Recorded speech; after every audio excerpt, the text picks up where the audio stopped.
Some people don't raise their voice because they're strong. They raise it because they believe pressure will make you submit.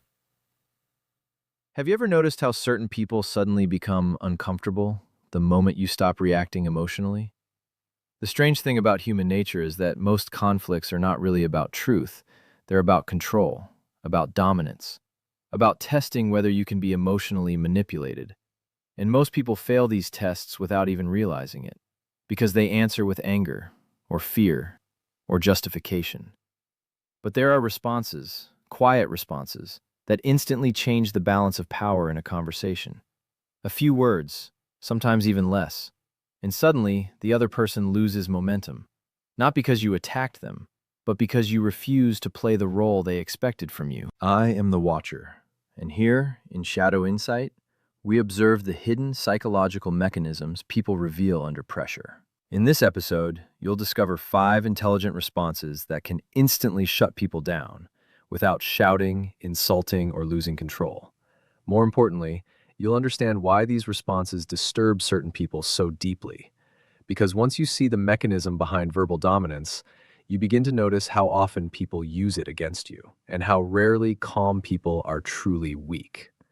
If you've ever dealt with manipulative people, arrogant personalities, passive-aggressive behavior, or emotional games, watch carefully until the end, because the final response is often the one people fear the most. Not the loudest one, the calmest one. And if you enjoy psychological observations about human nature, subscribe to Shadow Insight. Sometimes understanding people changes the way you see every conversation afterward. Most people expect resistance.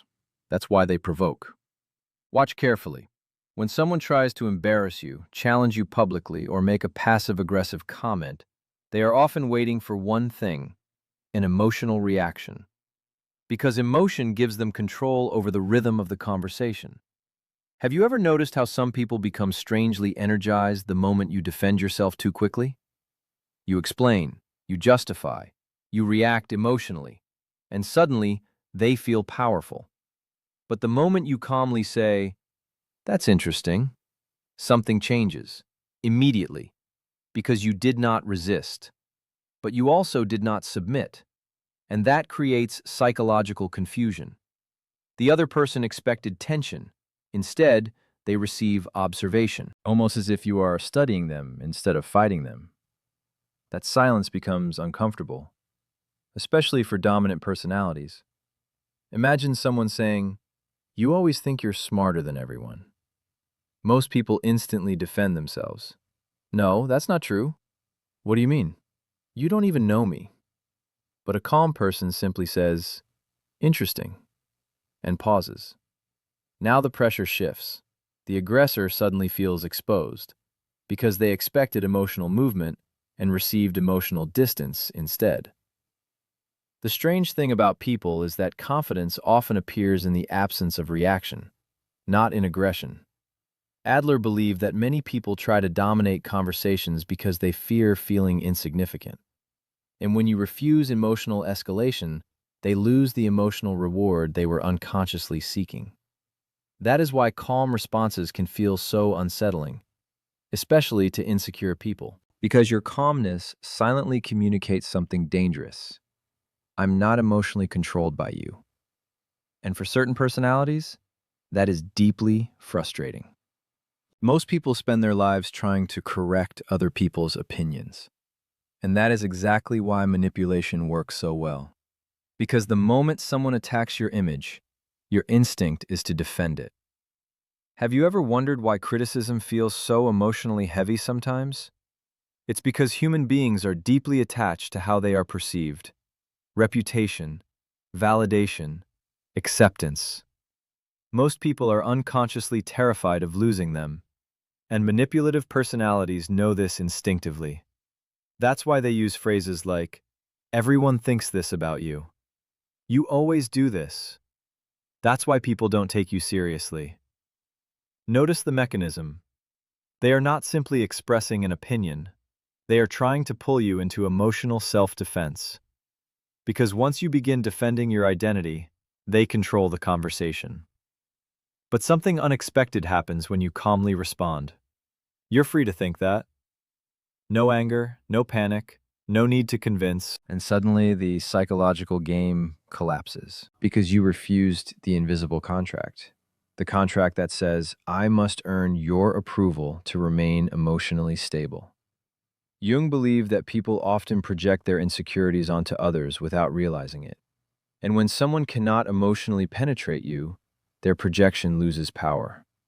This is why emotionally controlled people often become irritated by calm individuals. Not because calm people are aggressive, but because they are difficult to manipulate. Imagine a coworker saying, "You're not leadership material." Most people immediately argue, "What are you talking about? I work harder than everyone here. You're just jealous." But a calm person simply says, "Maybe. You're free to think that," and then continues speaking normally. No emotional collapse. No need for validation. That response quietly communicates something powerful. Your opinion is not controlling my emotional state. And many people are not prepared for that level of detachment because human nature expects insecurity, not inner stability, especially in a world where most people constantly seek approval without realizing it. This is the moment the conversation becomes dangerous because now you are no longer reacting to the attack. You are observing the person behind it. And many people become uncomfortable the moment they feel psychologically seen. Have you ever noticed how certain people criticize others with unusual intensity? Too much emotion, too much insistence, too much aggression for something supposedly small. That is often the first sign that the conversation is no longer about the surface issue. It has become personal, emotional, internal. Nietzsche once observed that people sometimes attack in others what they secretly fear within themselves. And with time, you begin to notice something strange. People often reveal themselves more through their reactions than through their words. Imagine someone constantly mocking your ambitions, your confidence, your appearance, your success. At first, it seems like criticism, but after a while, you realize something deeper may be happening: resentment, comparison, insecurity, the need to feel superior.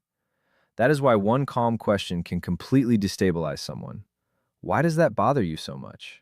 Not aggressively, not sarcastically, just calmly. Because the moment you ask that question, the attention shifts. Now they are no longer examining you, they feel examined themselves. And many people are completely unprepared for that reversal, especially dominant personalities who are used to controlling the emotional direction of conversations.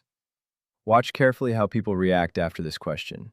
Some become defensive instantly, some laugh nervously, some become angry, and some suddenly end the conversation altogether. Because deep down, many people do not want to explore the real reason behind their emotions. Freud believed that people often hide uncomfortable truths from themselves before hiding them from others. And sometimes, a simple question forces those hidden emotions dangerously close to the surface.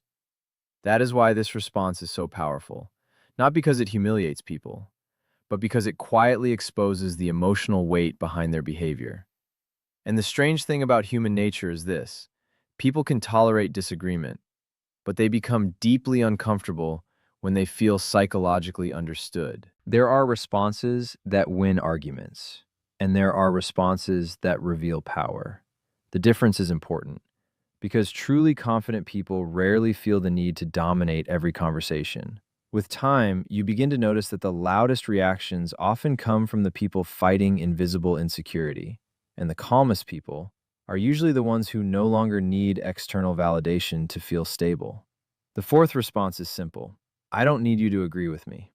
At first, it sounds harmless, but psychologically, it removes one of the strongest forms of social control: the need for approval.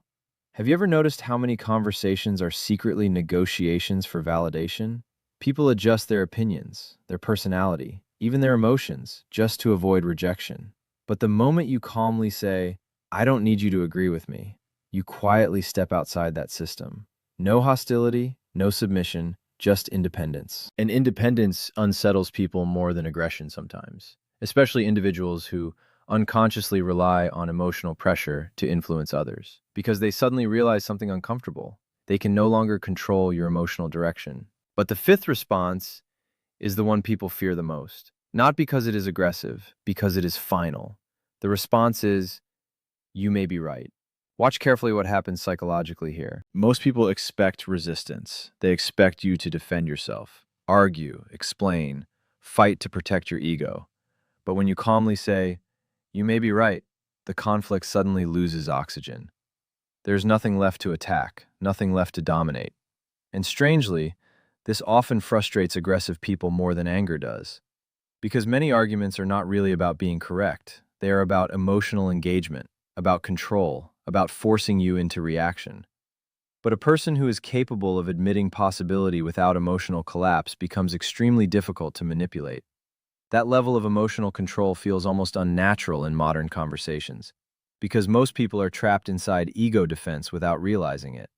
The strange thing about human nature is this: people expect confidence to look loud, but real confidence often looks emotionally unshaken, quiet, controlled, untouched by provocation. And sometimes, the person who says the least in a conversation is the one holding the most power. Most people believe verbal strength comes from having the perfect comeback. But watch carefully. The people who truly control conversations are rarely the most aggressive ones. They are the ones who remain emotionally stable under pressure. In this episode, you saw 5 intelligent responses that instantly change the balance of power. That's interesting. You're free to think that. Why does that bother you so much? I don't need you to agree with me. And finally, you may be right. At first, these responses seem simple, but the hidden mechanism behind them is much deeper. They all communicate the same silent message: you do not control my emotional state. And that is what unsettles certain people the most. Because many individuals unconsciously rely on emotional reactions to feel powerful. Anger, defensiveness, justification, fear. These reactions feed the psychological game, but calmness interrupts it. The strange thing about human nature is that people often test your emotional stability before they respect your boundaries. And once you stop reacting impulsively, you begin to notice who was seeking understanding and who was seeking control. But there is another uncomfortable truth most people never realize. Sometimes, the people who provoke others constantly are not confident at all. Sometimes, they are deeply dependent on reactions to reassure themselves internally. Which means the strongest response was never aggression. It was emotional self-control. I am the watcher. And here, in Shadow Insight, we observe the hidden behaviors people reveal when emotion takes control. If this episode made you see human interactions differently, subscribe to Shadow Insight and share your thoughts in the comments. Which of these responses do you think disturbs manipulative people the most? Because in the end, what happens the moment someone realizes they can no longer control you emotionally?